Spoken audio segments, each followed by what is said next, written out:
Hello, good morning, and many thanks indeed for joining us on AM Live. My name is Dibala Nana.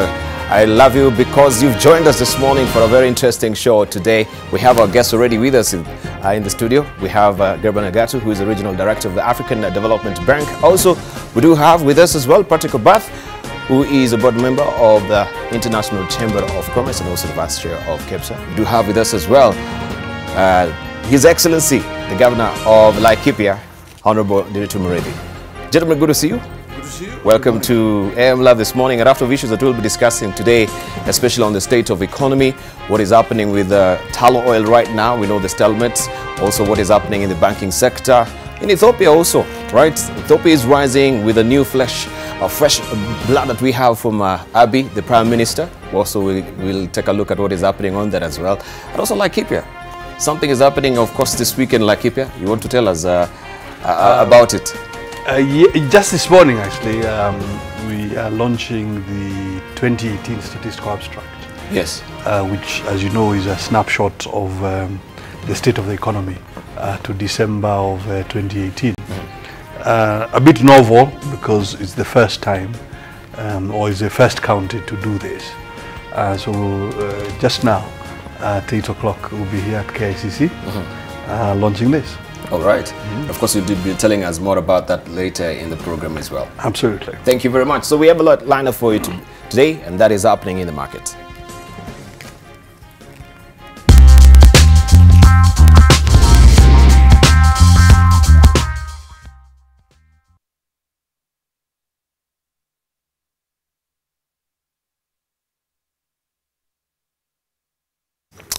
We know healthy growth in the private consumption and high investment supported by ease in credit conditions, along with a continued expansion in agriculture output on the back of improved weather conditions should buoy high growth this year. Stronger investor confidence is likely to encourage a greater inflow of overseas capital into the country. Furthermore, also completion of phase 1 of the standard gauge railway between Mombasa and Nairobi should restrain import demand somewhat and help narrow Kenya's current account deficit.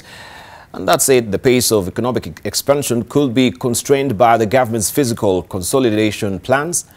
And of course, we want to train our focus this morning where analysts will project the GDP, or they are actually projecting GDP growth of 5.5% in 2018, which is unchanged from last month forecast, and 5.8% of course, in 2019. That will be happening in the market. But before we drill deeper, let's take a look at what we have in the dailies today, the good, the bad, and the ugly. This is what is on the front page of the Daily Nation today.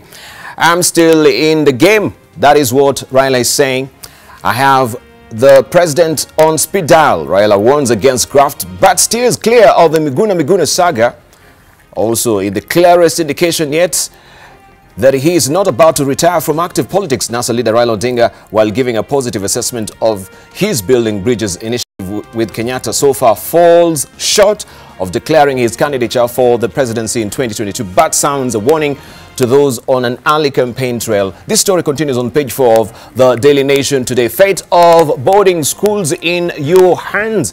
We have that story at the back page of the Daily Nation this morning. Let's see what we have on the front page of the Standard. Top CSs fight for survival in cabinet. The melting pot, Henry Rotich, the Treasury Cabinet Secretary, will be investigated for opening window for duty-free sugar imports that was abused by unscrupulous traders. Also, Edan Mohammed, who was CS during the scandal, faces probe because of state agency failed to prevent influx of contraband sugar. Willie Bett, Kenya's High Commissioner to India, is in trouble for recommending waiver of duty for 14 importers during his tenure as agriculture CS. Also, contaminated sugar worth billions will be destroyed, and traders probed by Directorate of Criminal Investigations and Anti-Corruption Commission. These are the claims, damning claims. Inquiry into poison sugar puts blame on Rotich and Eden, setting stage for probe that may force them to step aside. This story continues on page 4 of the Standard today. Let's see what we have on the front page of the Star. And this is what is headlining the front page of the Star today. New rules bar police from doing business, it says. Police Service Commission rolls out a new policy to curb conflict of interest. Better housing and trauma counseling introduced, but no tenders or gifts for serving officers. This story continues on. It continues inside the Star today. They've not given the page there. And you can see also a side by story. Raila, Uhuru and I agreed not to talk about 2022. Opposition Chief Raila Odinga has for the first time revealed that part of his argument with President Uhuru Kenyatta was to freeze 2022 politics. You can continue this story on page 2 of the Star today. Also, we have a related picture here. Raila meets Building Bridges Initiative leaders. Raila Odinga meets Building Bridges Initiative Task Force Chairman Yusuf Haji and Deputy Adams Law at his Capitol Hill offices yesterday.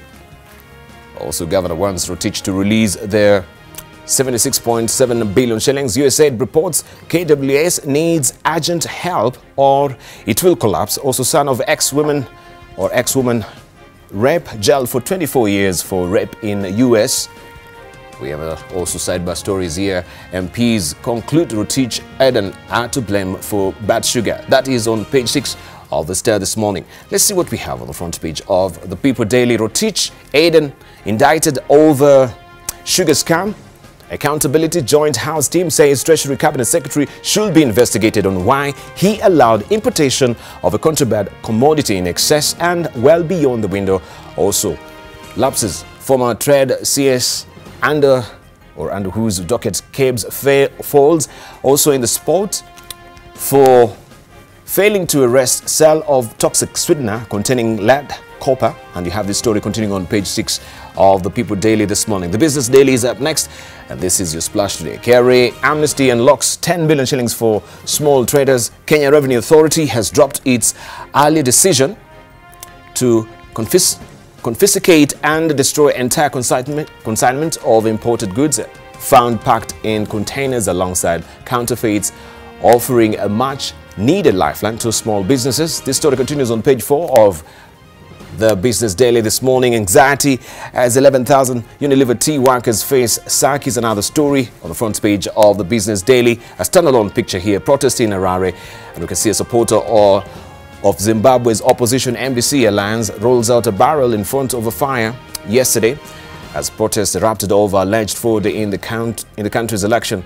A man was shot dead during demonstration after soldiers fired live ammunition at protesters in downtown Harare. That story also will give you more details in our bulletin this morning, and we want to show you also what we have across the region. But before I go there, also I can give you a snippet of what we have on the front page of Taifa Leo.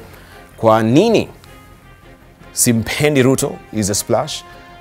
Raila asema naibu wa rais ameanza kampeni za urais mapema kinyume na muafaka wake na Uhuru. That is a story that you want to follow also on page 2 of Taifa Leo. In Tanzania, we have the Citizen for you, and this is the splash today. Get your act together. John Pombe Magufuli tells appointees. Magufuli says it is unacceptable for the president, VP and PM to address issues which can be handled by their subordinates.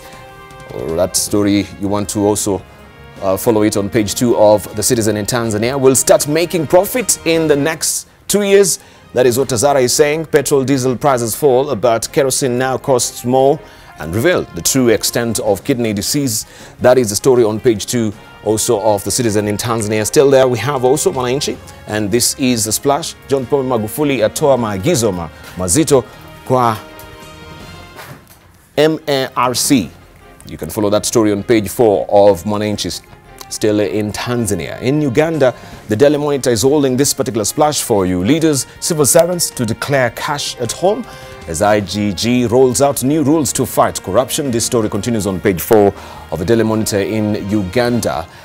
And also mobile money use falls by 672 billion shillings, that is Ugandan shillings. Gadaga praises Aga Khan on culture. And we can see MPs appeal age limit ruling in Supreme Court. That is a story also on the front page of the Daily Monitor in Uganda. In Rwanda, we have the New Times for you. Kagame calls on judges to protect their independence. President Paul Kagame has urged newly appointed judges to uphold the rule of law and judicial independence in their day-to-day work. The president delivered the message yesterday at parliamentary buildings in Kamihurura while officiating at the swearing-in of new judges of the Supreme Court, the Court of Appeal, the High Court, and the Commercial High Court. That story continues on page 4 of the New Times this morning. Right, I want just also to lastly show you what we do have also as editorial cartoons. Can pick one or two. This is what we have inside the Daily Nation today. I'm not boarding. This is a resignation. We can see MPs are really gagging for him to resign. This is CS Balala, in light of what happened to the 10 rhinos as well. And he's saying he's not resigning. Of course, also we know he blew a gasket, and yeah, he called for some people to go to hell as well. But he's lately apologized for that as well. But this is what has been captured here by Munene this morning. Right. My touchscreen has just acted on me, all right? There we go again. It's a bit temperamental this morning. Let's see what we have on the editorial page inside the People Daily. There you go. Still on Balala, of course, and now he's the blame storming that is ongoing right now, raising accusatory fingers. He's saying Likki is to blame. Likki says Balala is to blame. Of course, who has been affected there? That he is the rhino. That is in the People Daily today. Let's see what we have also inside the Star.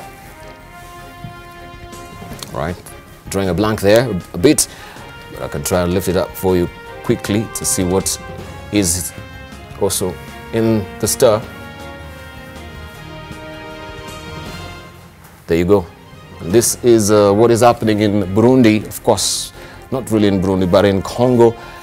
And we have that rebel leader, John Pierre Pemba, who is back in the country, given a tumultuous welcome. And this is what, of course, Victor has done for us today. The eagerly awaited election in Congo as well. Right, those are your editorial cartoons. She'll show you more much later in the course of the program. But you can grab a copy of the dailies for this riveting stories as always. I don't know what's happening with my touch screen today, but that is what we have on the front page of our dailies today. You can grab a copy. Right, up next is the highlights. Manzin Himani Triban will give you more details of Mwende, who was assaulted by the husband. Enslaved in Qatar. Exclusive video that we have for you from Qatar. And Zimbabwe decides, one person dies amidst protest on the elections. Winfred Mwende, the woman who was assaulted by her husband Daudi Nzomo, and the ordeal recorded on camera, wants the law to take its course. Mwende, who is currently recuperating at the Machakos Level 5 hospital, was lucky to get through the ordeal without a skull fracture. Nilikuwa nachunga ng'ombe, alafu nilikuwa nakaa chini, nikastukia nikichapwa hapa kwa kichwa na pimbo. Kupindukia kumwangalia, nikamuuliza kwa nini ananichapa. Akanishika kwa shingo, akanifinya, akanivuruta tu kwa chini, akanikanyanga. Kumuuliza tena kwa nini unanichapa. Akaniambia amepigiwa simu na watu, akaambiwa ninachunga ng'ombe na wanaume. We managed to get the city head scan report, which showed that luckily enough, or fortunate enough, she did not sustain any skull fracture, and she did not also sustain any intracerebral trauma. Nikauliza alikuwa anataka kumuua ama ni nini ilikuwa inatakikana. Sahi hata sina usamaha kusema ile ukweli. Alikuwa amemtendea kama ni anataka kumuua. Nimechoka na huyu jamaa. Sasa akivona akirudi yuko, mimi nitaenda kumpepa hata rudi tena. Ni jambo ambalo ni la aibu mwanamume kumtandika mwanamke, na ni mwanamke yule ambaye anampatia mapenzi. Alafu leo amegeuka kuwa mbaya kiasi hicho. Tunafaa kuangalia hata jinsi Mungu alituumba. Aliumba mwanamume na ngozi ngumu, mwanamke na ngozi nyororo. Kiasi ya kwamba si wa kupigwa, ni wa kushikwa. Unaponioa, mimi sikuja kutafuta headmaster, nimekuja kutafuta mpenzi, na nimekuja kutafuta bwana. Sasa wewe unakuwa askari rungu kwangu. The National Assembly is urging the government to set aside funds to facilitate construction of post-trauma centers in every constituency for sexual and gender-based violence victims. Members of Parliament called for a resolution on ensuring such motions are passed and legislative policies implemented. The centers are intended to temporarily shelter survivors to provide them healing and safety. The recent case of violence against a woman in Makueni County became a discussion in the House, with statistics showing that in this county alone about 150 cases of sexual and gender-based violence have already been reported. Yesterday in my county, and I come from Makueni County, of course representing the people of Kibwesi's constituency, we had a clip that went viral, Mr. Speaker, over one Mr. Nzomo who was beating the wife brutally, Mr. Speaker, including even telling the wife that he's going to chop his throat and kill her, Mr. Speaker. And Mr. Speaker, I felt for the children of Mr. Nzomo and the wife. And so I must also pronounce myself that I will be bringing an amendment to propose a change to the GBV Act, Mr. Speaker, to ensure that even as we do motions, we also make laws in the House. It doesn't matter what kind of or where you come from. Nobody is immune from this, and it does not matter how much money you have. All of us are exposed to this, and it's important that these trauma centers are created. And a businessman has been sentenced to 20 years in prison after a Nairobi court found him guilty of murdering his wife. Erastus Odhiambo was found guilty of fatally shooting his wife, Linda Wanjiku, in Phase 5 Buruburu Estate, Nairobi County. Justice Stella Mutuku condemned Odhiambo to 20 years in prison for the incident, which occurred on the 11th of December 2014. Odhiambo had visited Linda Irungu's home on the fateful night and shot her thrice when the then 27-year-old lawyer refused to join him for a night out. The court had that Odhiambo had gone looking for Wanjiku and found her inside her car preparing to drive out. Witnesses said the accused dragged her out of the car and a quarrel ensued between the two, during which Odhiambo is reported to have assaulted Wanjiku before shooting her as two guards watched.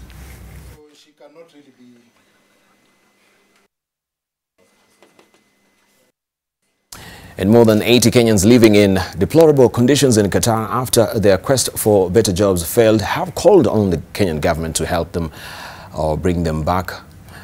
NTV has exclusively obtained footage of Kenyan migrant workers in the Gulf state. Many face unspeakable abuse, torture and outright enslavement.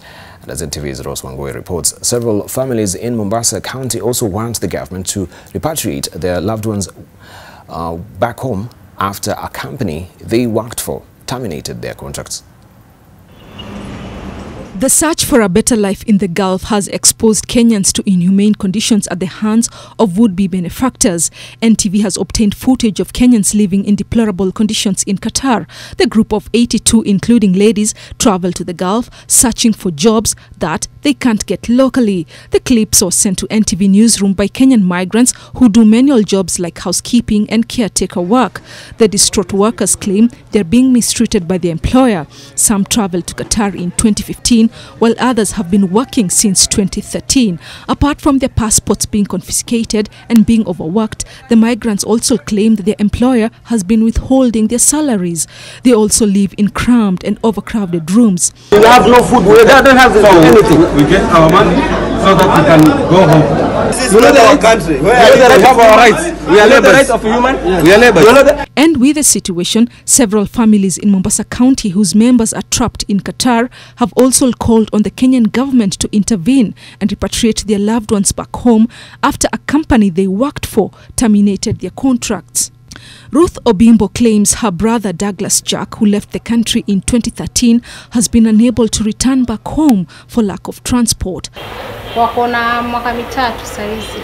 Wamepata shida hapo, wanapigia simu wapate msaada wote, mahali pa kukaa hawana, kula imekuwa pia ni shida, mshahara wapewi. Brother yangu mdogo wangu ambaye ndio yuko Qatar, sasa hii amemaliza miaka 2 na miezi 8. So far tangu alipoenda mwaka wa kwanza pesa alikuwa akituma vizuri. After that ndio ikawa sasa kuna shida. Anaweza kaa 2 months wanafanya kazi, pesa hawalipwi mshahara. The Council of Imams and Preachers of Kenya, led by Sheikh Mohammed Khalifa, condemned the incident and asked members of parliament to enact laws that will protect Kenyans working overseas. The government has already signed a bilateral agreement with Qatar and Saudi Arabia, which are the major markets for low-skilled migrant workers, but organizations say there still exist legal loopholes to be addressed. Tunataka serikali ya Kenya kupitia Wizara ya Mambo ya Nchi za Nje kwa Waziri Monica Juma atumie ubalozi wa Kenya ulioko Qatar kuweza kuwasaidia na kuwanusuru hawa vijana wa Kenya 80. Trace Kenya, a non-governmental organization that deals with counter-human trafficking, says since 2013 it has rescued over 691 persons from the Gulf countries, having undergone different forms of mistreatment. Rose Wangoi, NTV. Now more pressure continues to mount on Tourism and Wildlife CS Najib Balala to step down following the botched translocation of rhinos to the Tsavo East National Park. The Kenya Veterinary Association and the Union of Veterinary Practitioners have called upon the CS to issue a written apology to the union and reinstate the officers who were suspended unconditionally.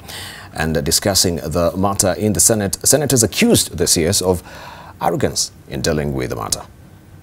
This excessive display of raw authority and power, Mr. Speaker, is what is destroying this country. And when Kenyans got angry with this minister, he says, go to hell. And then he starts thinking that Kenyans have got the brains the size of a pinhead and swings around and says, I didn't say go to hell, I say go to Hell's Gate. The CS must apologize to the union, to the members of the veterinary profession, unreservedly. But as he does that with one statement: resign. Yeah. What we are saying, we do not want any interference to our professionals as they execute their mandate. And debate on the report by the Senate's Select Committee probing the Solai Dam tragedy has been adjourned to today after Baringo County Senator Gideon Moi opposed it. The senator's grounds for opposition were that discussing and adopting the report will prejudice ongoing criminal cases against those accused in the report. Moi's objection was, however, shot down by a majority of senators who termed the report a matter of national importance and challenged him to declare what links, if any, he had to those accused in the report. A ruling on the same will be made today. Characters who are in this report have been charged in a criminal court. They're facing over 24 counts. Some of them are facing counts, manslaughter murder charges, which will constitute, if they're found guilty, life sentences, if not death. Principle of sub judice vis-a-vis parliamentary proceedings is weighed against what is called public interest. Do we have a public interest on the Solai Dam tragedy vis-a-vis the rights of one person or two people?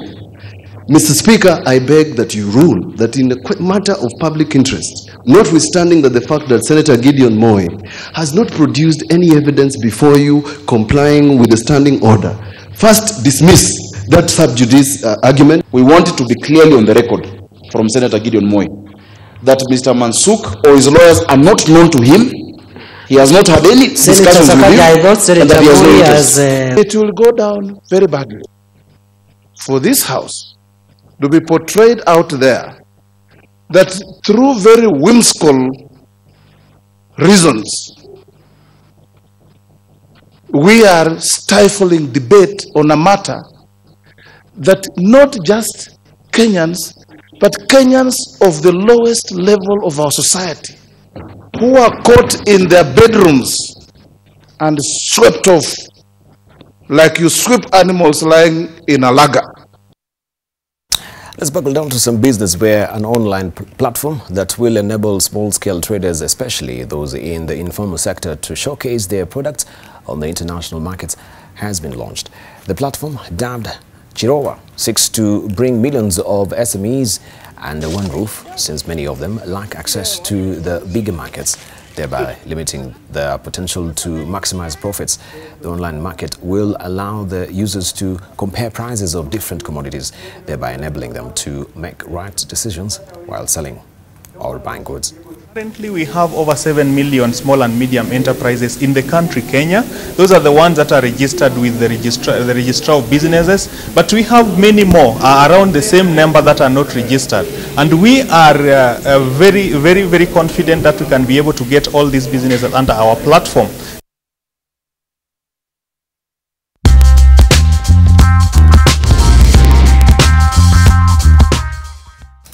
Automatic gunfire crackled in the streets of Zimbabwe's capital as soldiers, I should say, stepped in to disperse protest over this week's presidential election. An injured protester told Reuters he was beaten by soldiers whilst taking part in a peaceful demonstration, and footage showed soldiers in Harare firing weapons towards protesters and military vehicles driving in the streets. At least one person was shot dead by the soldiers near a bus rank. Witnesses at the scene told Reuters photographer. European Union observer questioned the conduct of a presidential and parliamentary poll.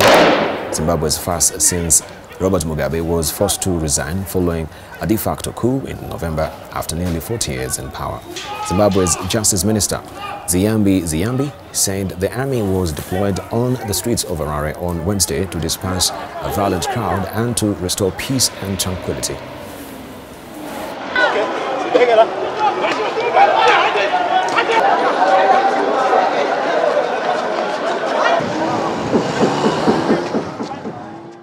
Now, tens of thousands of cheering supporters greeted opposition leader Jean-Pierre Bemba as he returned to Democratic Republic of Congo after a decade in prison to submit his candidacy for December's presidential election.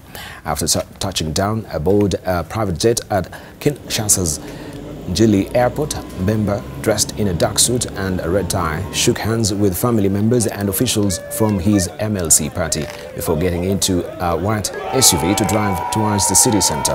Throngs of people, many in t-shirts, hats and scarves, bearing his likeness, lined streets and peered down from pedestrian overpasses to catch a glimpse of Bemba, who waved and thrust his fist into the air, I should say, from open air.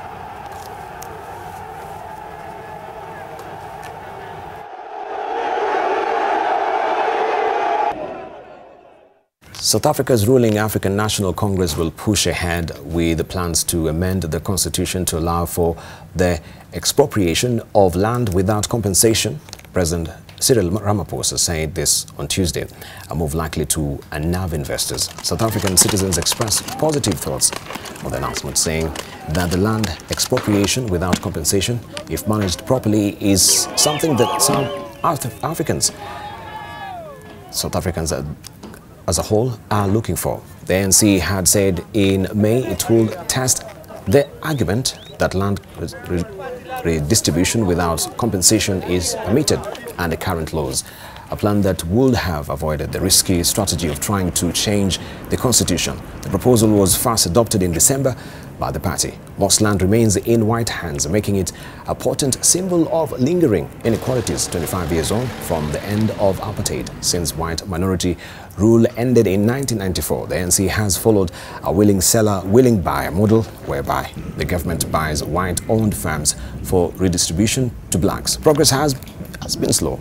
Some investors are concerned that the ANC's reforms will result in white farmers being stripped of land to the detriment of the economy. To be more explicit about expropriation of land without compensation, as demonstrated in the public hearings. The ANC will, through the parliamentary process, finalize a proposed amendment to the Constitution that outlines more clearly the conditions under which expropriation of land without compensation can be effected. The intention of this proposed amendment is to promote redress, advance economic development, increase agricultural production and food security. It will also transform the unjust spatial realities in urban areas. I believe land expropriation without compensation is a good thing. That's what the country has been looking for. and the people are asking for it. So why not give what the people are asking for? Thousands of women and gender non-conformists led 19 marches in South Africa as the country inaugurates Women's Month, demanding government action against abuse.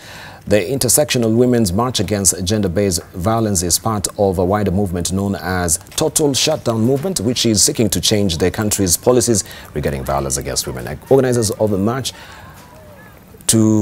handed over a memorandum of 24 key demands to the president at the Union Buildings, the Speaker of Parliament in Cape Town, and to the Supreme Court of Appeals in Bloemfontein. The list calls for a higher level of protection for victims of gender-based violence. The 24 demands represent the 24 years of post-democratic South Africa. A key demand is requiring the president to commit to a day and time where organizers, stakeholders and state officials could meet to establish a practical and efficient plan to eradicate gender-based violence. You know, the people in power don't seem to care. The women are being raped, women are being killed every day in their homes, in the streets. We get harassed all the time, and it's time for things to change. Our bodies are not your crime scene. It has reached alarming proportions in the country, and there's a language that we've been trying to get the government to understand, but nothing has been happening for a very long time, and we felt now this is the time when the government thinks we'll be celebrating Women's Month, but what is there to celebrate if women are not free and gender-based violence is at the rate at which it is in the country? Today we are marching to end femicide and gender-based violence, and today we are marching to end femicide and gender-based violence, and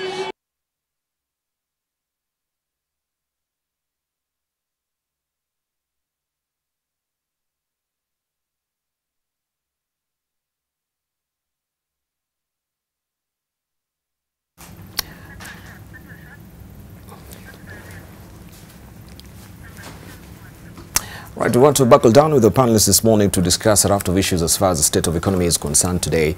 And of course, we know healthy growth in private consumption and high investment supported by easing credit conditions, along with the continued expansion in agriculture output on the back of improved weather conditions should buoy high growth this year. Stronger investor confidence is likely to encourage a greater inflow of overseas capital into the economy. Furthermore, completion of phase 1 of a standard gauge railway between Mombasa and Nairobi should restrain import demand somewhat and help narrow Kenya's current account deficit.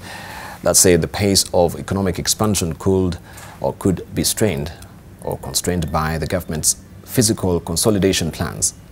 Focus Economics analysts project GDP growth of 5.5% in 2018, which is unchanged from last month's forecast, and 5.8% in 2019. So we will be discussing a lot of issues here with our panelists as far as the economy is concerned. You can head over to our Twitter handle, which is AM Live NTV. AM Live NTV is our profile name on Facebook, and 20505, actually 2068 is also our SMS portal. So make sure also you contribute, of course, on that particular portal as well. We introduced them at the top of the hour, and I want to do that for you as well. If you're joining us this morning, we have with us the Governor of Laikipia. This is His Excellency Dorothy Muriithi. Also, we do have with us as well the Director General of the African Development Bank. This is Gabriel Negatu. We do have with us as well Habil Olaka, who is the CEO of Kenya Bankers Association, and also Patrick Obath, who is the Vice President of the International Chamber of Commerce. Gentlemen, good morning again.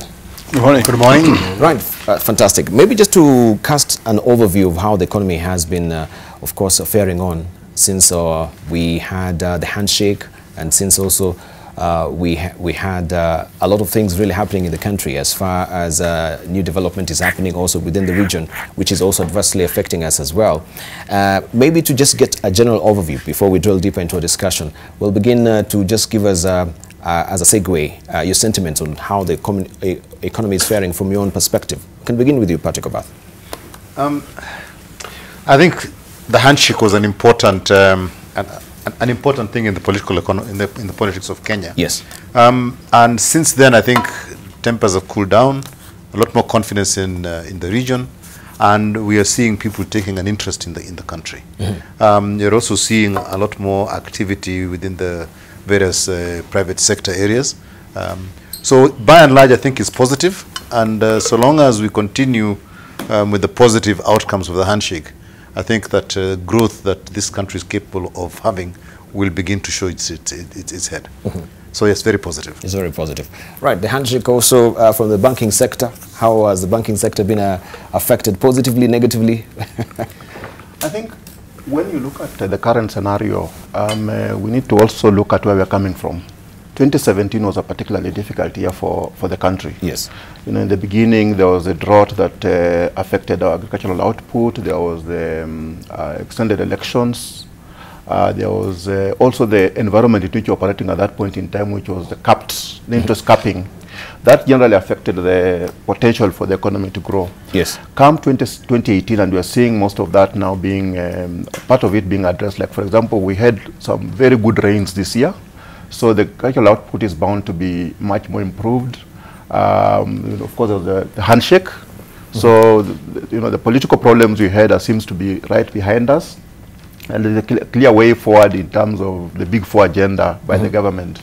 On the capping, there's at least some progress being made towards addressing the problem. Yes. Now, on Monday, the Monetary Policy Committee of the Central Bank met to deliberate on the policy, going forward. And they came out with some indicators, yes. The macro indicators of the economy, and quite a number of them were quite positive, really, very encouraging. For the first time, we are seeing some rebound in the economy. If you look at inflation numbers, they are within the parameters, within the corridor that have been set for inflation. If you look at the current account deficit is doing well. If you look at the foreign exchange market, it's fairly stable. And no wonder they came up with a policy stance of the fact that we need to ease the market, and therefore they decided to bring the central bank rate down. Yes. So those are generally positive indicators in terms of the fact that what we are seeing 2018 going forward is fairly positive in terms of the economic stance in the country. The banking sector, I think, for that we are seeing our role becoming more critical in terms of supporting the economic growth as projected. There are indicators of the fact that some of the challenges that you have had in terms of the capping of the rates may be reviewed by Parliament, and that just breathes fresh air, especially to sectors that have been denied credit, virtually because of the fact that the capping does not allow them to access credit. So we see some positive sentiments going forward. Thank you very much. And of course, also there was a 0.5 that was quashed. You actually went to court seeking, to bar the levy of the 0.5%, and I think you lost it. You can tell us more about that development. No, actually, it's also to do with the fact that if you look at going forward, and this was alluded to by the minister when he was reading the budget, when he talked about fiscal consolidation, and that means either checking on the expenditure framework or trying to boost the revenue to ensure that the deficit comes down. Now, on the expenditure side, I think there's a clear signs. Like, for example, the president mentioned the fact that we're putting a check on new projects. So it's on that front, I think, on the expenditure side, there's some element of progress. Now, on the revenue side, I think the minister has proposed a raft of tax measures. And in particular, I think you're referring to the Robin Hood tax. Yes.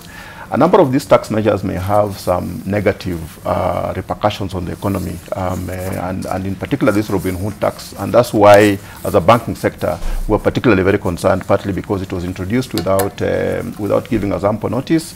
And then, two, it was meant to be effective immediately on the 1st of July before we even set our systems in place, before we know the definition of what this Robin Hood tax entails. And that's why we had to seek intervention to ensure that until we have it defined and clearly understood, it should not be implemented, otherwise it will create a very messy environment in the banking sector. Yeah. All right, and of course, I want us to draw our attention to what also was on the front page of Business Daily recently. I think that was on Monday, last month, the 14th. They say that lawyers want Parliament to cap cost of mobile money And Parliament also has been asked to put all credit providers, including mobile phone-based loans, such as Mshwari, under the in-Diplam rule, a move that could sharply reduce interest rates payable by borrowers. The Law Society of Kenya says in a petition before Parliament that exclusion of some lenders from the law has opened a window of continued exploitation of borrowers.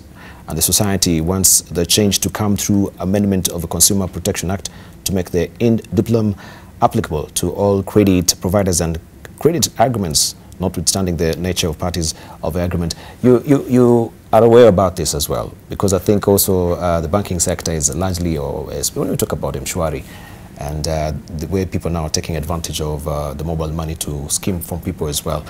Could you just give us an insight of what this in-Diplam, if I'm pronouncing it correctly, is all about?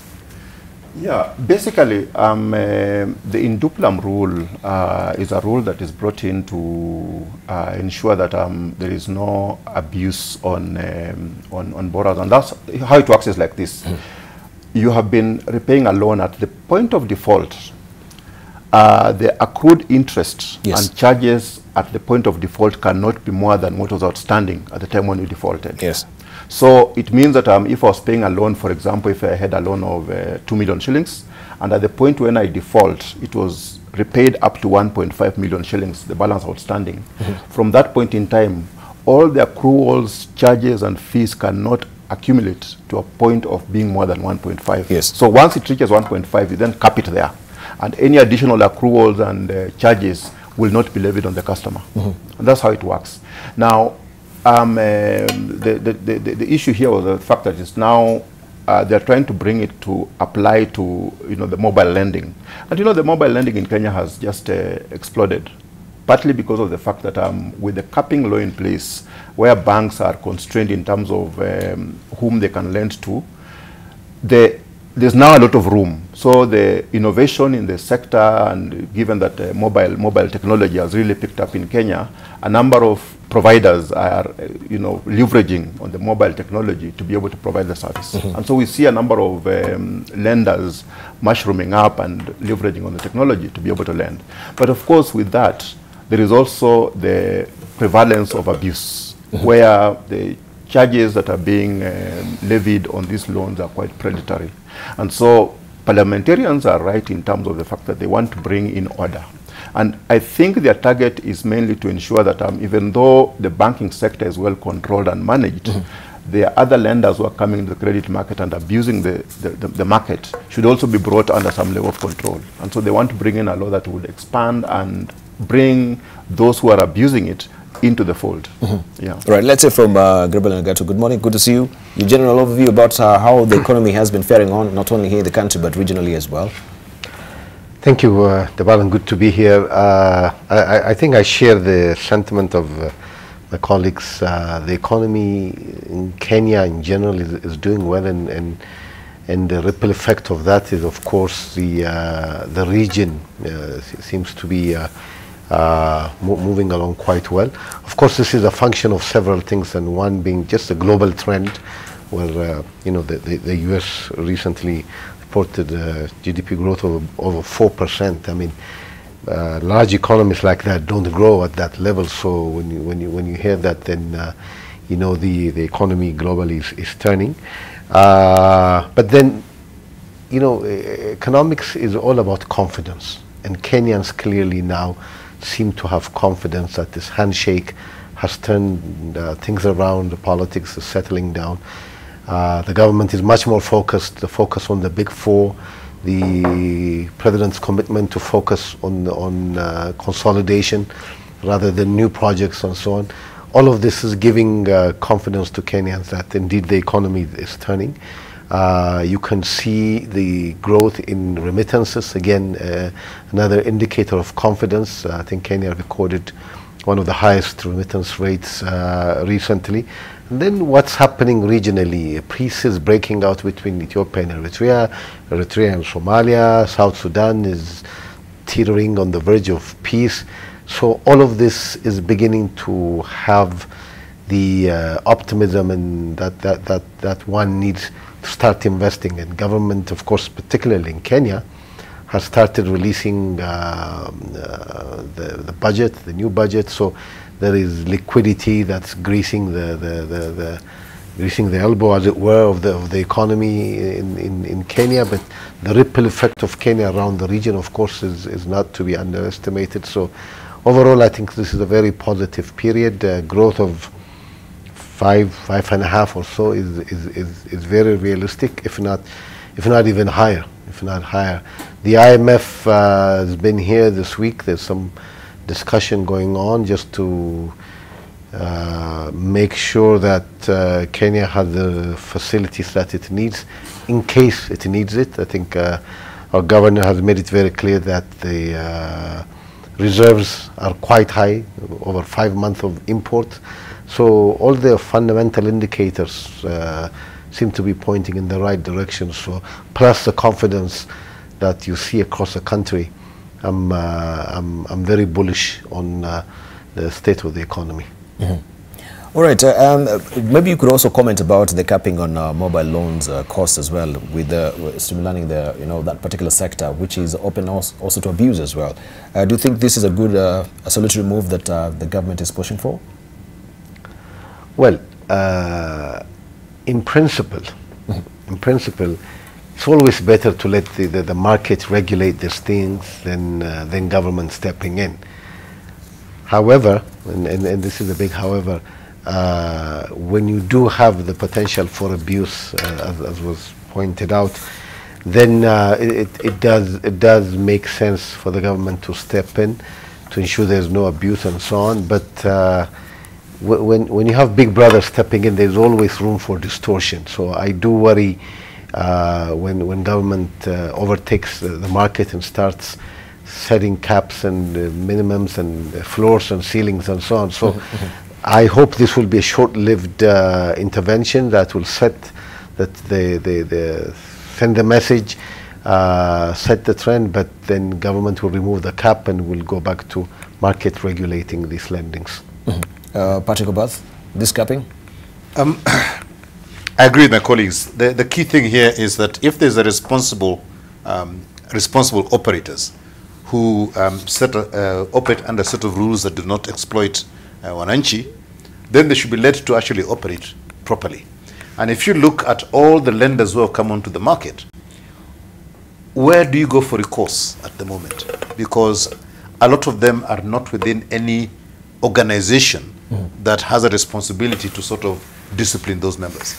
And also the type of borrowing that people have on mobile platforms is very short term. And in general, and I think there's another thing that people should realize, if you go for very short term borrowing with very little collateral, as it were, a lot of it is purely on your reputation, on how you use, on your use of the mobile phone in different ways. So it's basically relying on your use of the mobile phone. So there's very little collateral that people have in terms of recourse in the event that there's a default. So, and that is exactly what was there before the rate capping came in. You looked at the risk profile of the person you're lending to, and you then put the interest rate according to that risk, so that at least you recoup some of your risk quite early. So in a way, if you're going in an area where you're just lending on an open basis, it actually means that the interest rates will be higher from that point of view.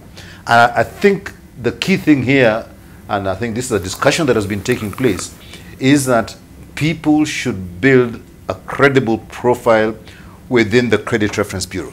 And I think moving in that direction, whereby effectively your financial transactions have got a very good history within the Credit Reference Bureau, and in time, that becomes your collateral in terms of being able to borrow money within the system. And I think the quicker we move into that system and begin to make that work, then the better it will be for people, including on mobile loans, because the mobile loans can then effectively work on that platform to gauge on your credit reputation. So I think that the government is right in stepping in because there's unscrupulous people who cannot be controlled. But by and large, I think we need to start working positively to being able to have the CRBs and people like that to be able to give a good credit reference. Right, but this is not really the first time that we do have this particular attempt. We had also Commercial Bank of Africa trying to put this, and it was successfully argued that it stood at 7.5%. I don't know if you have that particular history. Also, we know that Money Lenders Act was repealed in 1984. We can discuss about that as well, and has not been replaced to regulate individuals who provide credit services. Maybe if you're privy to this, you can help us as well, Your Excellency. Thank you, Ribal. You know, as economists, we typically prefer markets to work on themselves as the more efficient way for things to happen. I think governments step in because the market is seen not to be working in the expected manner. Now, and Patrick is right, short-term loans you would expect almost invariably to be slightly more expensive than longer term. But the whole point of introducing credit reference bureaus was to provide a mechanism to, in fact, use analytics to predict risk. You know, when Habil and I were younger officers, you know, we priced loans on, you know, government paper plus a risk margin, but that risk margin was more a rule of thumb. But the data in the credit bureaus is supposed to be able to help you build analytical tools that really are predictive of risk, and therefore you can price the risk. So you can calculate complicated things like expected loss and I don't know what else. So I think what the regulators should do is look at why isn't it working. I mean, fine, and I hope capping and things like that are short-term measures because the market is not working. But the real work, in my view, ought to be checking why isn't the market or why isn't the system working in the way it is expected to work. On the overall question of the economy, I actually thought we would be more like 6.5%, because you see we've had very, very good rains, and generally many areas that in agriculture are considered somewhat marginal will in fact be quite productive this year because we've had very, very significant rain. And when I look at, say, tourism, for instance, if I look at my own county, you will see properties that have bookings well into June, July next year, meaning that is fairly robust demand in tourism, certainly in my county. So my own guesstimation would have been closer to 6.5 than 5.5. But generally, I think we all agreed that it's a period of high expectations for good growth. I see one or two soft areas because for whatever reason, manufacturing has remained stuck. You know, going back to when I was Assistant Minister in Industry, you know, we've remained at around 10%, and we haven't been able to find a way to grow manufacturing share of GDP, say, to 15 or 20%. So we've remained around 10%. And then if you look at some of the reportage and the issues in the power sector, you see that power bills could remain a problem.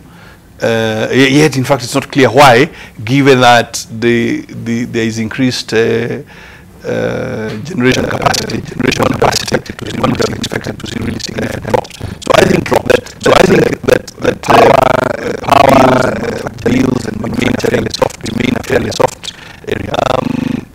In your intro, you spoke about I think the SGR can be a double-sided sword, because what is it that we are making that we will use the SGR, or is the SGR a more efficient price?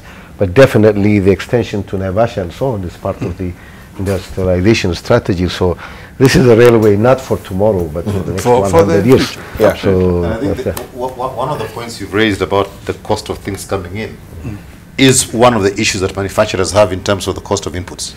And if the SGR can be efficient in terms of making it cheaper to import the inputs and make sort of the supply line a lot cheaper, then one of the inputs into the manufacturing, whatever it is, will actually be better.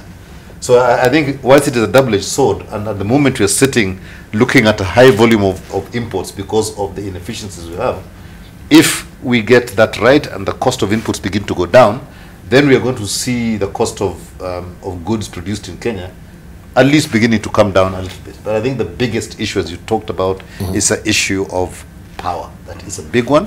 But I think just the overall efficiency of the infrastructure and systems we have in the country is actually contributing to the cost of manufacturing. I think we are hacking on power at the moment. But if you look at a lot of the industries that we're talking about in this country, have they invested in efficient production mechanisms, right? And I think we need to look at the total manufacturing area in totality, in terms of efficiencies and so forth, and whether have we actually invested in new manufacturing areas over the last 10 years. I think we've just improved where we have been manufacturing, but in terms of being able to convert the raw material that we have in Kenya into exportable material, I think that's a big thing.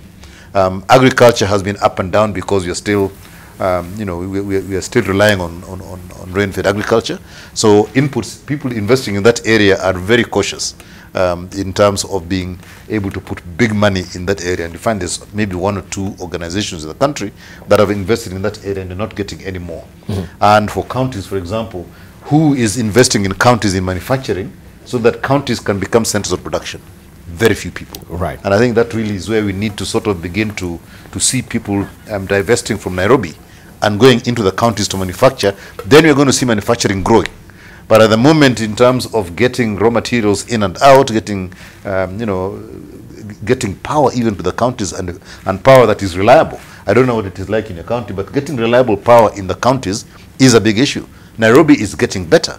But if you're going to put something in in Nakuru and in places like Kitale, Eldoret, or even up in Isiolo, you're dead. I thought Patrick would talk about Laikipia, seeing that I'm sitting here. The issue of reliable power. We need to take a short break. Can you just hold on it because we'll come down to it. But I don't want us also to sidetrack a bit on the SGR and the power, because I want us to be on the financial sector, because UBA also have launched the Facebook banking. And we wonder what arena is this? If we may just pick up on what we have on the laptop before we take a short break. Facebook banking. Habil Olaka, you can tell us more about this Facebook banking, where it says that UBA Kenya, part of Lagos-based banking multinational UBA Group, has unveiled an interactive chat banker that enables customers to make use of their social media accounts to carry out transactions. So is it just about chatting, or what is it all about as well? Because also we know this can be a spawning ground for so many things as far as money pilfering and of course laundering is concerned as well, right? So we want to take a short break. When we come back, we'll look at that briefly and then after other issues as well. You're watching In the Market, where we're looking at the state of economy.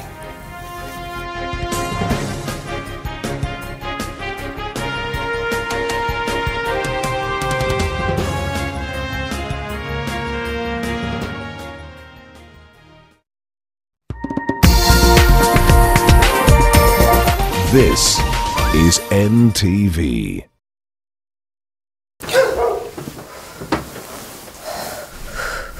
Babe, the baby is here.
Welcome back. You're watching In the Market here on AM Live, and I'm holding court this morning with Habil Olaka, the CEO of Kenya Bankers Association.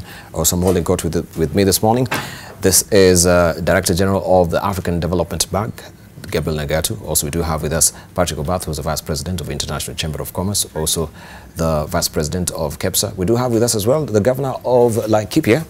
He is Nderitu Murithi, who is here with us this morning. Before we took a short break, we wanted just to get a clarification of what is happening with the social media banking. We see UBA Kenya has launched a Facebook banking, and it continues to say that the UBA Kenya, part of Lagos-based banking multinational UBA Group, has unveiled an interactive chat bank that enables customers to make use of their social media accounts to carry out transactions.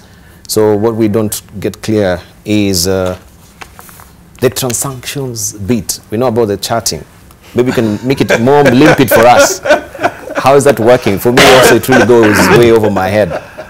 But I think the whole idea is the fact that you want to create, you want to provide convenience to the customer, and so you want to take banking to where the customer is. And if you discover that the customer, for example, is spending quite a bit of time on the social media platform, yes, take banking there. So what banks are now doing, and it's not just UBA alone, quite a number of banks have been launching products that are trying to bring that convenience to the customer, trying to take advantage of the fact that the customer is possibly spending quite a bit of time on the social media, and so you take banking there. And you'll see, for example, you mentioned the fact that UBA has come up with this, you know, the Facebook banking platform. The other day we were launching something for Family Bank. They have revamped their PesaPap, you know, mobile banking platform. CBA have got their Loop platform, which is also, you know, has just been revamped. So you'll see a number of banks coming up with these, you know, revamping their platforms and trying to ensure that you continuously keep updating it to ensure that the customer has got the convenience. The customer, wherever the customer spends time, then take banking there. So on the social, I mean, many of us are spending quite a bit of time on the phone, on the social media platform. So they are trying to ensure that the innovation moves in that direction to provide the convenience to the customer to be able to transact. Now, initially, it may have just been to possibly view the, you know, to access the account in terms of getting balances and seeing transactions. But now they are moving a step further, of course, with the controls put in place to ensure that you can also be able to do transactions, and basic transactions like, you know, withdrawing or accessing your account from the social media platform. And so these innovations will continue. We are going to see possibly another bank coming in with another innovation that is pushing the, you know, the landscape much further. Yeah. Yes. It may sound silly about Facebook banking, but I think the key thing, and this is not just with banking, but with any trading that requires access to the customer, you go where the customer spends most of their time. And all it does, it means that you, from that wherever you spend your time, you can easily access the back office of that particular organization. So it's just an access point, but then the key problem there is around the security of that access into the, you know, into the system, because the banking systems are not going to change. It's just how you access the banking system. The back office in the bank will remain pretty much the same, but the access, whether it is through Facebook, whether it's through WhatsApp and all the rest of it, you are going to find that wherever people shift, people will have to shift their technology to access you where you spend most of your time. And I think that's a fundamental thing. So Facebook, I mean, it's just that people think of Facebook differently, but it's an access point. Very soon you get WhatsApp banking. All right, the security of it, is it? Or if actually the Russians could have managed to hack into, you know, the electoral system of the US. So how guaranteed are we, especially with our infrastructure here? That is really why you're finding it slowly getting in, and banks that think they have it right, then launch it. Yeah. But then you see what you're doing, you're starting off with basic access, right? And then you're getting incremental access as they get better security systems. And things like, I mean, maybe there's another discussion for another day, blockchain technology and stuff like that will actually revolutionize how you can access systems, especially where high security is required. All right, let's hear from... I think these are unstoppable reforms and innovations. Yes.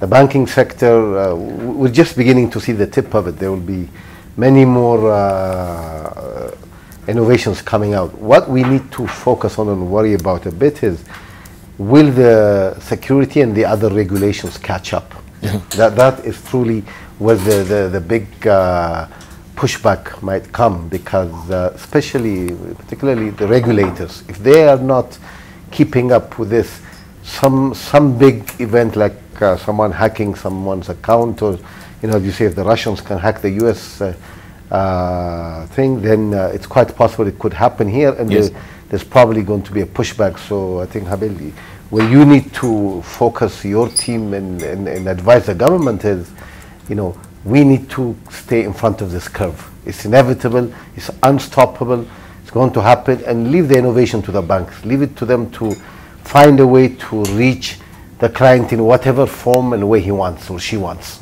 It will come a time when banking will be so customized that you and I may never bank the same way again, So all of that is happening, but what we need to be concerned about, as I said, is security and regulation. Are we catching up or staying ahead of the curve? And I think that's where the association could play a very critical role.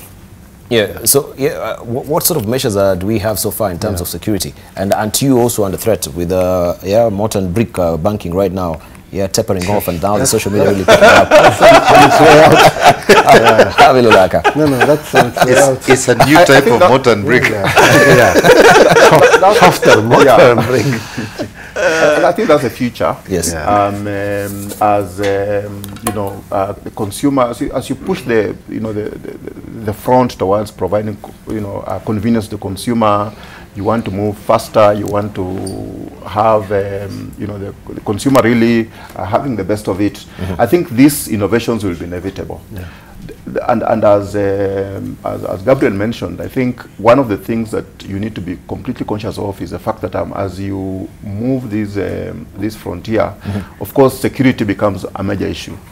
As much as you're trying to provide convenience to the consumer, the fraudster is also finding it much more convenient to access your system. Yes. And so you need to build in the barriers and the buffers to ensure that you are a step ahead of the fraudster. And all systems, as they are being developed, I think the banks are spending quite a bit of putting in quite a bit of investment to put in the safeguards to ensure that you are always ahead of these guys, because these guys will always be attempting to crack the system and compromise it. But I wonder really whether it's not a bit of a whatever. Were manual systems safer? I mean, when banks used to close, say, at 2 o'clock, was it safer then?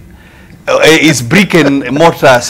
We saw in Thika just the other day people tunnel, and so I think we have a false idea of security simply because it's a building. Yes. I would be very interested, and I don't certainly have the data, to see whether as a percentage perhaps of something, fraud is more now that we have more. But I think it's the ease with which you can commit that fraud. Yes. With this high-tech banking, a high school student could be sitting in his basement and accessing your account versus having to dig through the ground and so on. So the ease with which you can commit the crime is what is worrisome, and that's where you need the firewalls and so on. But whether it's paper or virtual, there's no... I mean, you see, with the click of a button, somebody can defraud you of $1 billion shillings. Yes. But you imagine the physical robbery of breaking into a bank and cutting away $1 billion shillings. It's quite an effort. So it has been made much easier. Somebody sitting in the comfort of his sitting room can access your system and cut away that $1 billion shillings with ease. I think the future of building brick and mortar is creating these, these hackers conferences, where all these clever guys come in and they sort of exchange ideas as to how to hack. I think that's going to grow into an industry that will become legitimate, right? And that is going to become your physical barrier in technology for fraudsters to come in. So I think in time you're going to find that all these guys who are hackers now who are making money by hacking, the regulators will make it so difficult that it becomes so punitive that in fact they'll transform into the good guys, and we will now begin to pay those guys to actually, the firewalls are going to disappear. They'll become, these hackers will begin to create some really innovative products that we are going to buy as people who have got, need to protect our online territory, and it will create a completely new industry. And I think these are some of the disruptions you're going to see in technology over time. That what we are thinking now is a big laugh about a hackers, a hackers conference. I reckon within about 5 years or so, it's going to flip completely and become something that everybody is going to go to buy new technology to help them stop fraudsters from coming in. Yeah. So I think it's this transition. We're in a transition period, and we're sort of the bricks and mortar has got to change. Over time to bricks and mortar that is online. Yeah, and platforms such as social media, WhatsApp, I think they are more susceptible to actually being, defrauded, because we see what has been happening with the mobile money, with the SIM card swaps, and we've had so many people also who, in the market and are working in cahoots with the personnel from some of these telcos as well, collaborating to defraud the public as well. So how much more from the social media? I don't know, in light of the Cyber Security Act that we do have right now, how extensive it is in terms of also enveloping the banking sector. I don't know if you're privy to this. I think what tends to happen is that it's like a race. As you try to provide convenience to the customer and take advantage of these platforms, the fraudsters are also trying to see the weaknesses that are coming up in the system to be able to exploit them. So, like for example, you talked about the SIM swap problem. Yes. I guess what will happen is that there'll be more focus on the loopholes that are being exploited for that to become prevalent, and those loopholes will be with time be sealed. Of course, there'll be a lot of collaboration between the mobile network operators, the banking system, and the regulator as well, in terms of trying to create an environment where those loopholes are sealed. And as you seal them, of course, these guys are always moving a step ahead. You'll see something else also, coming up. Once the SIM swap is completely addressed and sealed, they'll have come up with something to again start exploiting. So it's like a moving, a moving target. You seal this and they discover something else, and you seal that one and discover something else. But all this is because everybody is moving ahead to provide convenience to the customer, to ensure that the customer is getting the best that you can be able to get from the available platforms. So I think we will just continue, ensuring that you keep ahead of them and minimize the exposure that you have to them. Right. But you can't avoid, for example, exploiting the opportunities that are coming up in the social media platforms to provide convenience to the customer. I think that will have to continue, and you continue investing in sealing the loopholes as you discover them. Of course, sometimes you design a system in a way that you foresee what kind of vulnerabilities it will have in future and seal them today, so that you are always ahead of the curve. Yeah. And also, as we're running up on it, I think the issue of cryptocurrency as well really come to the fore when we're discussing about this, because I think also we've been slow on the uptake with as far as the cryptocurrency is concerned. But there is a task force right now which is trying to come up with some good measures on how we can actually approach this particular novel idea that is still very strange to us. But people have gone full steam ahead, and I know some people were being castigated because now they're trading on cryptocurrency in some of the counties in this country as well. And this was an issue that was also raised in Parliament. I don't know, from Laikipia, the infrastructure, the IT infrastructure, how you're trying to embrace cryptocurrency as well, and maybe also Gabriel Nagatu can tell us more regionally how also that is spanning out in Uganda. We know also they've gone full steam ahead with it. Let's hear from I think generally, Dibal, we should embrace improvements in technology, and we should use it to, if you think about mobile money and say our reaction to it, and it's only 10 years, I think. So we should be open to the way technology is moving, and Habir is right that as technology is progressing, hackers and others will keep looking for opportunity, but I think it also in fact creates new kinds of work in terms of IT security and so on. Yes. So we should embrace. You're asking, do we have the infrastructure? Not fully. If I think about, say, physical infrastructure like fiber optic and so on, I think it is work in progress to ensure that all the places are connected. Of course, you have many places, yes, even in Laikipia, where the network that is available is 2 or 3G, and even you have significant pockets where network coverage is in fact fairly poor. So one expects to see the Universal Service Fund applied much more robustly to ensure that we have coverage even of the basic. But having said that, I think there is effort going on at the moment to improve the national fiber optic backbone, yes, and to take it to smaller centers and so on. And therefore, I would say it is work in progress. I wouldn't say that we are fully ready. And if you look, say, at Nyanyuki or Nyahururu, look at what network speeds can you achieve. So it's work in progress. But personally, I favor that we are more embracing of these new technologies. Gabriel raised the point earlier: are regulators ready? Are we able to cope with it? And I think that's part of where the effort should be, is for the regulators to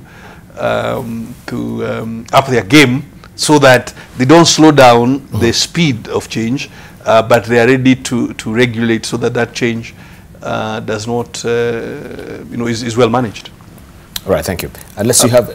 yeah, I was just going to add a comment on that, in the sense that I think we need to, clearly distinguish between the technology and what you're calling cryptocurrencies. We have got what we call the blockchain technology, yes, distributed ledger technology, which is the technology on which the cryptocurrencies effectively run. Now, technology itself, actually, it's a very promising thing. It's gonna revolutionize quite a bit of what we do currently. For example, the land management records, stock management, because it's something that has got a promise. However, when you talk about cryptocurrencies, I think that is different, and the consumer out there needs to know that investing, for example, in cryptocurrencies, you are taking a risk. And that risk, as long as you are aware of the risk you are taking, it's okay. Knowing that you could buy, say, a Bitcoin today, which is currently, I think, retailing at, I don't know what the price is, I think $8,500 maybe a unit. And tomorrow, that could go down to $1,000. When you have invested in $1,000, that could be wiped out overnight. Now, the normal fiat currency, there is a central bank behind it. So you know that there's a fallback position, there's a central bank that is supporting it. The cryptocurrencies are not supported by any central bank. And as long as you know the risk you're going in with, then you're okay. I think most consumers out there do not know. They assume that there is somebody behind that currency, but there's nobody behind it. Thank you. Yeah. Right. I just want us to, No, I fully agree. But let me just say, for the benefit of our viewers, 5, maybe 10 years from now, money and banking will look completely different than what it is today. Yes, we'll do away mostly with brick and mortar bank. We'll also do away with paper money, the coins. I mean, there will come a time when those will no longer be acceptable notes for transactions. So this innovation is bound to take place, but particularly in the cryptocurrency space, there is a lot of risk, and just be aware of what you're going to. The returns may look attractive, but the risks are much higher than what the returns are. Right. Yeah. I know, Your Excellency, you're just about to leave, but I'll be remiss if I don't ask you a few questions, and of course you also give us a highlight about this statistics that you're talking about this morning for Laikipia. But looking, I think last month there was this particular notice that tenders to be made public every mid-month. Yeah. And public officers are now required to publicize details of all awarded tenders by the 15th of every month in a fresh bid to fight corruption. in guidelines issued by Head of Public Service Joseph Kinyua. Public entities must disclose details of contractors in the reporting template, including their directors and number of contracts awarded since registrations. Other details are email addresses, telephone numbers, contacts information, prevailing market prices for the tender or tendered items, date of award, contract duration, commencement and expiry, as well as payment status in second reporting template. Individual contractors must also indicate the type of business, core competency, VAT number, compliance certificate and their business permit. Kinyua said all ministries, county government, state agencies and corporation must abide by President Uhuru Kenyatta's Executive Order 2 of 2018. So let's hear from Your Excellency. Is this effective from your end as well? Have you started to, make sure this is a way of curbing corruption in the counties and of course state corporations as well? Well, I think effectiveness we have to measure. But frankly, in Laikipia, we were already doing this before the president pronounced himself. And the reason we had started to do it is the more you create openness, the harder it is for officers to be corrupt, in my view. So if you go on to our website, for instance, you'll be able to see results of various tenders, for example, in the road sector. And so that you can see in Seremala Road, these were the 8 contractors who bid. These are the amounts they bid. This is why this one was awarded, and so on. And the reason we did it, as I said, we did it before this executive order came out, we started to do, is to create openness to, because I think myself that corruption thrives in secrecy. Yeah, in secrecy. So exactly, in the dark. In the dark. So the more light there is, the easier it is. But to your question of effectiveness, I think you have to sort of measure after a while to see, are we seeing less? But certainly, if I listen to contractors who work with us in Laikipia, they're pleased that it is now clear and the information is public in a manner that it is auditable. You can query it, or you can ask questions. So personally, I think it's a wonderful idea. It does raise some other risks because you see, when the information is public like that, emails, whatever, numbers and things like that, then conmen and women then also find a way to get to these companies that, I am an officer in this government and blah, blah, blah. So it also comes with some risks, but I think certainly it's a risk that we are willing to take out in Laikipia. All right. Let's hear from Patrick. There is, I have been for a long time sitting in an organization called the Open Contracting Partnership, which is a global organization. And what they've been saying is that exactly what Ndisho is saying, that you put everything out in the open, and the people who become your eyes and ears are the people who are supposed to receive that service, the public, right? Yes. Even in the implementation, not alone the contracting, because the implementation is another area where people can actually be corrupt as well. If you remember the story, if you remember the story of of 6 inches of tarmac, 1 inch goes to so and so, another inch goes to somebody else, right? But the contracting was right. So I think this whole idea of open contracting is a great idea, and I think it needs to go a bit deeper. Wananchi have to be educated about their role in ensuring that now that the information is being given by the government, they should take that and ensure that the implementation and the service they're getting as a result of that contract is what was actually contracted, right? So I believe it can work. The indicated savings in the countries where it's been happening is approximately 20%, just by going to open contracting. In terms of the value that people are getting is 20% better. And if you look at that in the whole area of contracting in the country, you can do a lot more in terms of other projects if you save that 20%. All right. So this is a way of actually stanching the flow of corruption. So this should be happening mid-month. I wonder how effective that will be. Well, I think the idea of mid-month is simply to sort of put a cut-off point or a check, a point at which you check. But the way we are doing it in Laikipia is that as soon as your tender analysis is complete, we expect you to upload it and say, this is who bid.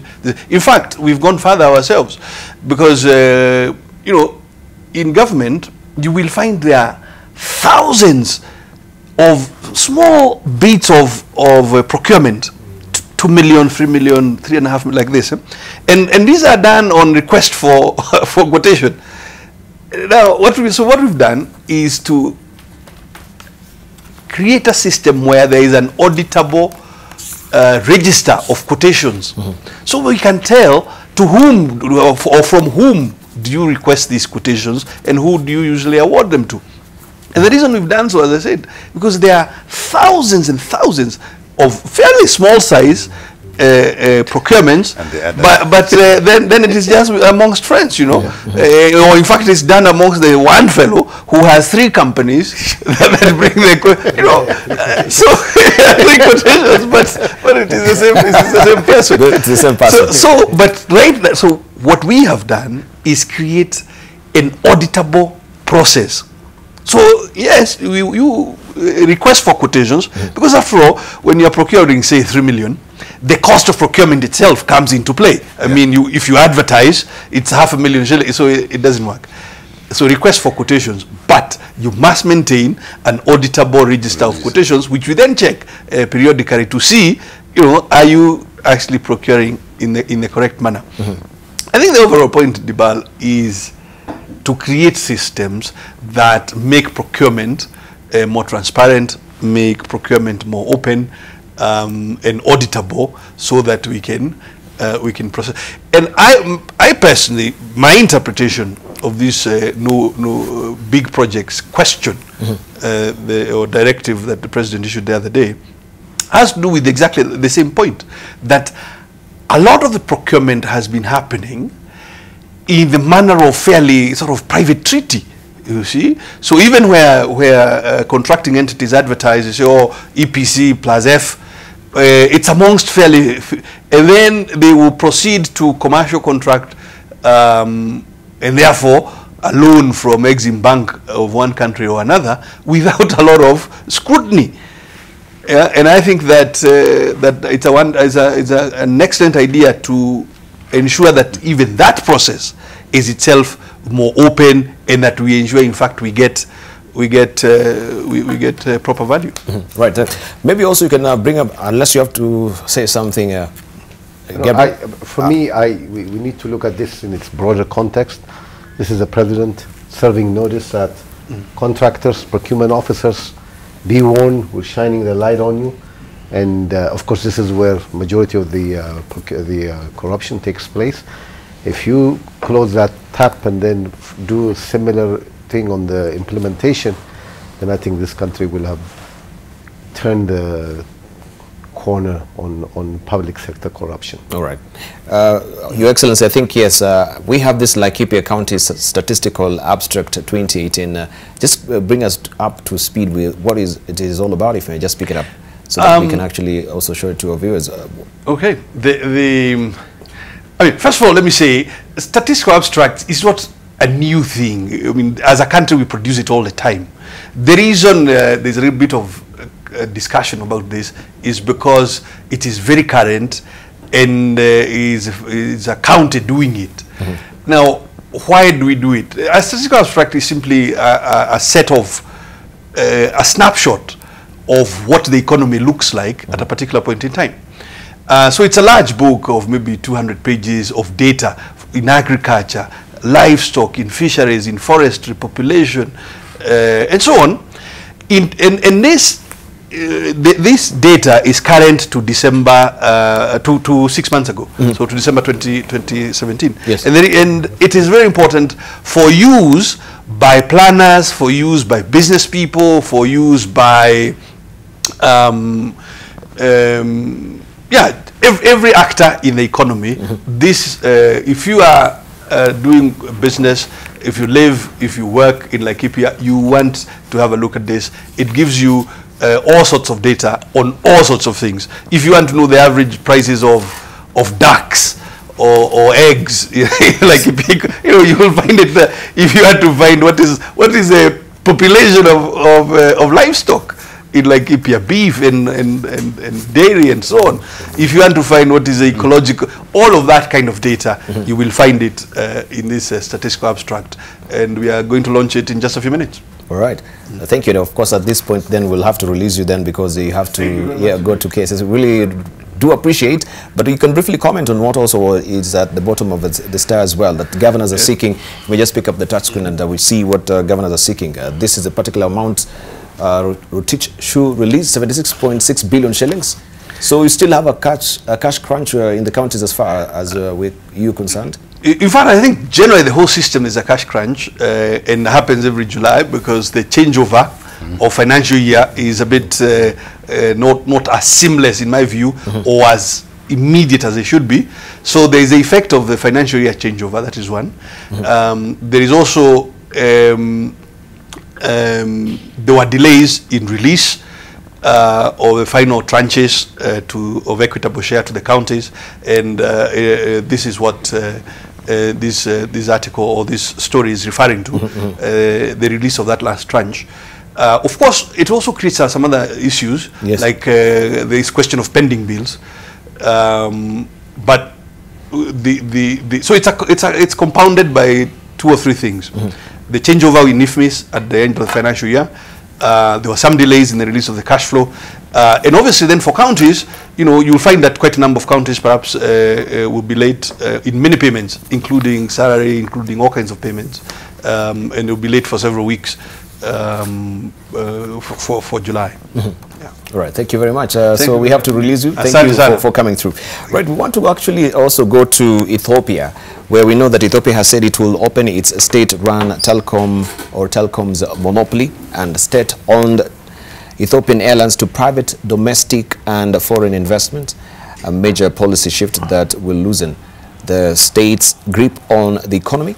Of course, the East African nation of 100 million people has one of the most closed and controlled economies in Africa. We want to hear from our guest today.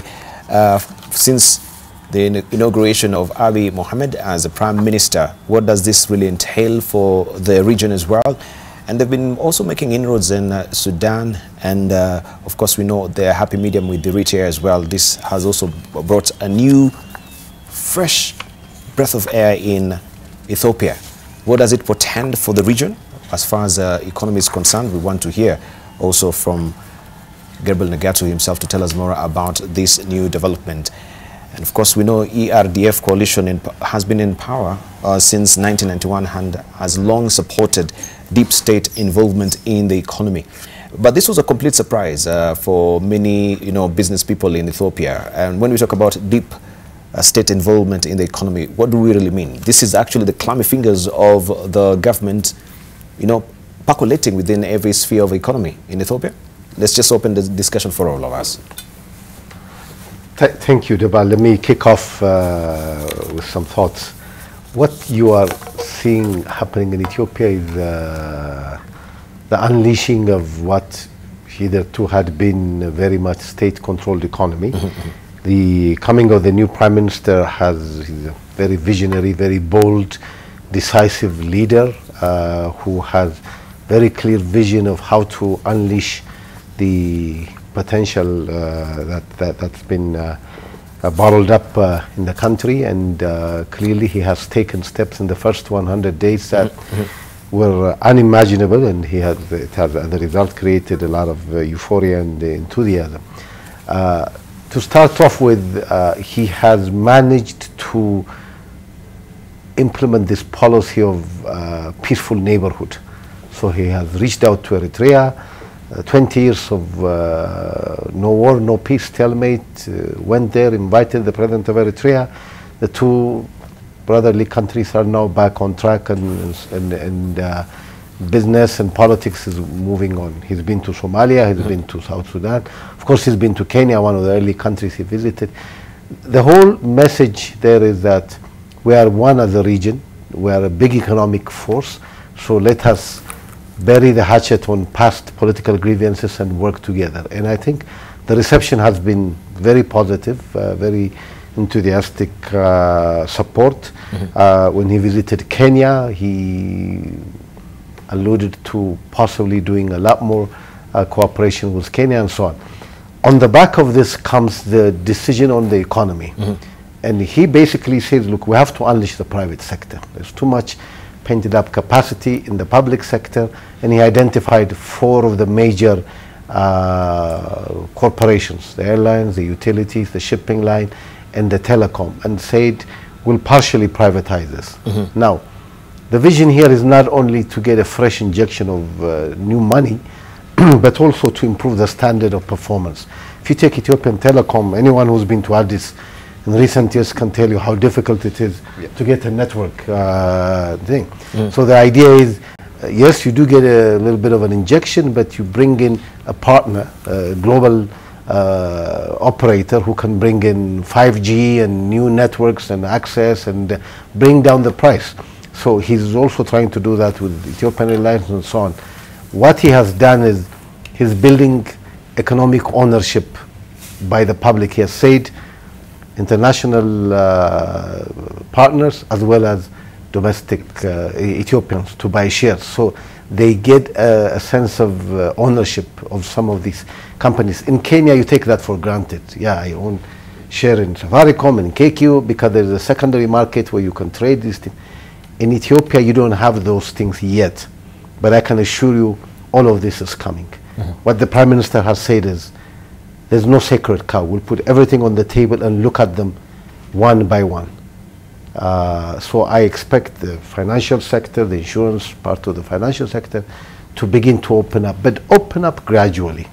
Don't expect the door to swing suddenly and everyone to be invited. No, this will be a managed transition, a managed opening, but an opening all the same. And be assured, he is very committed. I have heard him speak publicly and privately that he's very committed to this reform. It's not a fad, it's not an effort to get a few votes here and there, but it's a visceral commitment to unleashing the private sector, but in a managed way. So I think it portends well for the whole region. Kenya, I mean, there will be perhaps the largest trading partner. Kenyan manufacturing and financial and other professional services will probably be some of the early ones on the ground. Many are already there. The Safaricoms are talking about introducing M-Pesa. Other banks, I've spoken to a couple of banks who've said they're interested, what can I advise them, and so on. So there is this ongoing interest from Kenya, and an equally welcoming environment for Kenyan partners in Ethiopia. So I see a great opportunity for the region, particularly for the country, but the region as well. Right, but what will this portend for the especially the financial sector that has been so robust in Ethiopia right now, and we can see many of the international banks also are setting up in Ethiopia, given also not the dead hand of bureaucracy that we do have here in the country. It is fairly easy, the working business environment also, or the ease of doing business in Ethiopia. I think I'll let Habil talk about the banking sector, but I'll talk more generally on what Gabriel has talked about as an external person, having done business in Ethiopia, and the kind of challenges that were there, and the potential that the country had. If you look at the state-controlled Ethiopia that was there before, it was actually a very efficient state-controlled system. You had, you know, the government began to let go within Ethiopia itself, and told us as a private sector here that we will not open our doors to you 100%. We will first of all give the Ethiopian private sector the capacity first, and once they have the capacity to compete, then we allow other people to come in and compete. So this is actually just, I think, an acceleration of that principle that was there before, that it's not open house. We've got to be, there's got to be an equitable playing field for anybody coming in. And the relationships that the government has had with with China and places like that meant that there was already a lot of activity taking place in the country. If you look at the industrial parks that exist there, they're massive, better than us, better operating, right? And that is opportunities that are already on the ground. It's just a question of how do you approach them and get into them. That was the problem. And with this change in government now, the access into the market is a big thing that is going to change. How do you come in? There are better rules that are coming in. There's, it's going to be more open, and hopefully at some point in time, there's going to be sort of a freer flow of foreign exchange in the country. Yeah, but the frustrations that a lot of businesses have had going there is on the issues that have been spoken about. The ability to communicate, the ability to transact financially. Those have been the two main things, right? And once those are opened up, and as Gabriel said, those are amongst the first things that Abby is talking about, it will actually mean that a lot of businesses that from Kenya went into Ethiopia and came back will be looking to go back into Ethiopia, right? So when you talk about the growth of manufacturing in Kenya, let us be very, let us also be cognizant of the fact that we've had a lot of manufacturers in Kenya moving to Uganda and also went to Ethiopia and came back because the ability to manufacture at a reasonable cost and export globally was actually being achieved in those countries compared to Kenya. So it's going to have an impact on Kenya. Kenya has to wake up as a country to maintain the investment that we have in this country. So I think Ethiopia opening up is going to be a wake-up call for quite a few countries within the region. And also the market that Ethiopia represents, this is almost about 80, 85, 90 million people, right? Compared to other countries. It's a huge untapped market. So getting into that country now is going to be an opportunity that nobody is going to wait for. You're going to go in straight away, even with the limited changes that are coming in now. People are going to go into that place. So I think it's going to be a good it's going to be a good catalyst for change in the region in itself, right? Whilst the change is happening in Ethiopia, but we are going to have to change as well. So we need to also to look at the rough and smooth of it as well. You've actually posed that particular question, asked you to Habile Olake himself, yes, to tell us about the financial sector. Since, yes, the ease of doing business in Ethiopia is fairly good compared to our country here, the dead hand of bureaucracy. Just recently we had, was it the Afrixim Bank? Move out. Bank. Yeah, that wanted actually we were to host them. But because of the red tape that we have in this country, they opted to go to Uganda. Is it Uganda or Ethiopia? Uganda. Yes, you can see. And we wonder, why do we have all these red tapes and dead hand of bureaucracy when we have such an opportunity that we're just losing it because we have so many things, so many paperwork that we have to put up with? Okay. Maybe I'll talk about the Afrexim Bank scenario as we go on, but I think just picking up from what Patrick mentioned of the fact that there's a lot of excitement right now in terms of what's happening in Ethiopia. One of the sectors that had not quite been opened up for foreigners to come in was actually financial services, banking in particular.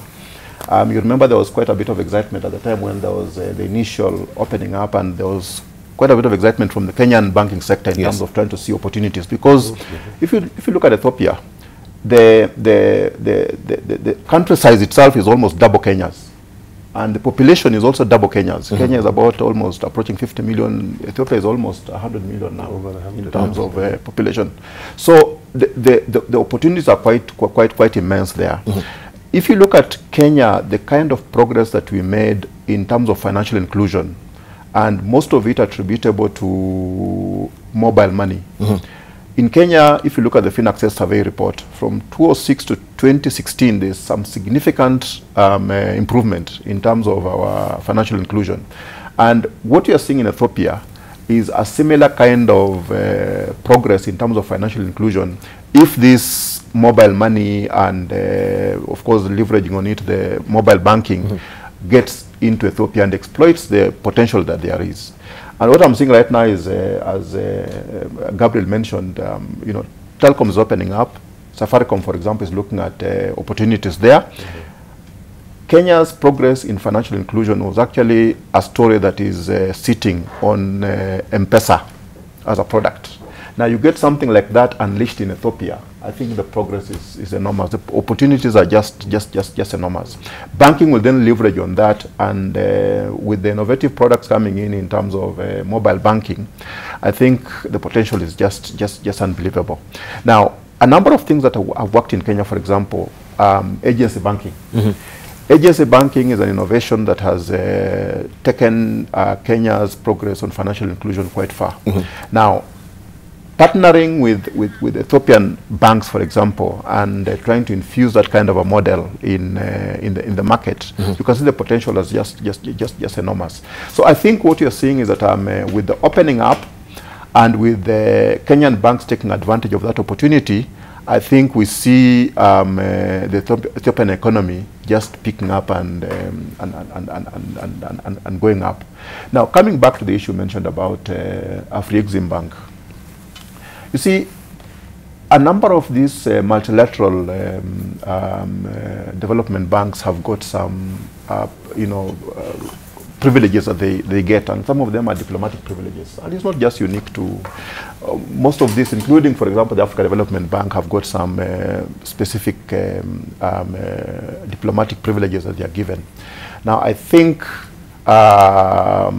Afrexim Bank must have requested for the same, comparable to what is given to other multilateral development banks, ADB, EADB, PTA Bank, and the rest. And I think there was a delay in arriving at that decision, partly because of the red tape you mentioned about. And of course, other countries can see the benefit of having such an institution within the country. And so they quickly give them the same benefits that they're asking for. In fact, they can even give them more. Right now, if you look at initially it was Tunis, but I think they are back in Abidjan. The kind of impact ADB has on the economy there is significant. And so having such an institution within the economy is quite something. I mean, you have got the spending power of the staff who come in. It's quite significant, the foreign exchange that comes in. So I think we may have been a little bit short-sighted in delaying providing them what they needed to be able to put their office here. But our neighbor has quickly seen the opportunity, taken advantage, and is a loss to us. You're always slow on the uptake. We're winding up. Just your closing comments, Patrick Obath, as well. No, I think I want to take up what Abila just mentioned on the Afrexim. Yes. The whole essence of speed of decision-making in this country needs to change drastically. And when you talk about investment coming in, you talk about people coming in, all the bottlenecks that we have in terms of just making a decision to allow somebody to proceed to the next stage and the next stage and the next stage is what is going to kill this country. And I think if you're going to have a growing economy in Kenya, the bureaucracy has to be speeded up. I think bureaucracy is necessary, but the rate of delivery within that bureaucracy needs to change. We need to up the the word bureaucracy for me is not a bad thing, right? It's just that it's got to be done rapidly, just like in the private sector. Thank you. And I think that's my closing remark. Thank you. Let's hear from Gabriel Nagato as well. The closing remarks this morning. No, I think just staying on this topic, while we lament, yes, one sister institution has moved somewhere else, but the ease of doing business in Kenya is much better than, with the exception of Rwanda, this region. I think Kenya ranks, 89 or 90 globally, versus Rwanda, who's 41. But ease of doing business is not as draconian as some of the other countries in the region. Yes, we do delay and for whatever reasons, but overall, the ease of doing business in Kenya is not that bad. So, but there's room for improvement. Right. Well, your closing remarks, Habil Olaka, with a question here, very briefly. We have John Gidanga asking, are banks going to cooperate with President's lifestyle audit directive, given that some banks have been accused of shielding state corporation criminals? Very briefly. I know it's I've opened up on that. I think that's a good comment, because it's important for us to clear the air. There has been quite a bit of information, floating around. Part of it misinformed because of the fact that, for instance, there was the NYS case where obviously the money flows through banks. Banks are operating under a very tight regulatory framework, and they have got very clear procedures to follow in terms of, where to report to. For example, there is the Financial Reporting Center, where there are clear regulations on what to report when there is a suspicious transaction, for example. And banks are clearly following that. However, what occasionally would happen is that there could be a slip in a transaction, and could be starting all the way from where the money comes from, flowing all the way up to where the money goes. And there could be slippages along the line. And so we have got to continuously keep working on improving the system to ensure that it's strong. All right. Abinuna Olaka, the CEO of Kenya Bankers Association, thank you for coming through and for that cordial discussion that we just had this morning as well. Gabriel Negatu, thank you for coming through, Director General, African Development Bank, and also Patrick Obath, who is the Vice President of International Chamber of Commerce and also the Vice Chair of KEPSA. We thank you for coming through. And in absentia, we thank also His Excellency Governor Nderitu Muriithi, who is the Governor of Laikipia as well, and also a lot of your reactions on social media. We do thank you for them as well. Thank you for your valued company. We'll see you tomorrow on the Leadership Forum. My name is Debalane.